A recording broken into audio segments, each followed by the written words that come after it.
జ్ఞానం వివేకం కలిగిన వాడు బలవంతుడు.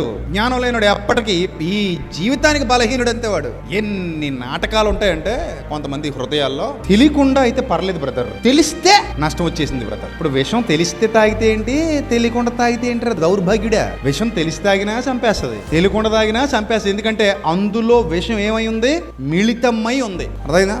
సో జ్ఞానం ఉండాలి, మనకి వివేకం ఉండాలి. ఆహార పదార్థాలన్నీ నా తండ్రివి, నా దేవుడివి. నువ్వు ఎవడో మధ్యలో వచ్చి గాలోడివి, అబ్బాయి లేదు ఇది నాది నాదని సాతాన్ అంటే మాత్రం మేము ఇచ్చేస్తామా నీకు? నువ్వేమైనా అందులోకి ఏమైనా నీ అపవిత్రతను ఏమైనా పంపగలవా సాతానుగా అని అడుగుతాం. ఈ పదార్థములన్నీ నా తండ్రివి. ఆకాశ మహాకాశములకు సృష్టికర్త నా దేవుడు, భూమి ఆయనది, ప్రకృతిలో ప్రతి ఆహార పదార్థం ఎవరిది? నా తండ్రిది. దానిని అపవిత్రపరచగలిగే సామర్థ్యం ఉందా నీ దగ్గర? లేదు. నా మనసు పవిత్రం, నా ఆలోచనలు పవిత్రం, నా లోపలి అంతరంగం చాలా బలమైనదిగా ఉంది. అందుకే బలవంతులు బలహీనులు, వివేకులు అవివేకులు, జ్ఞానులు అజ్ఞానులు, ఈ వివరం తెలియాలి.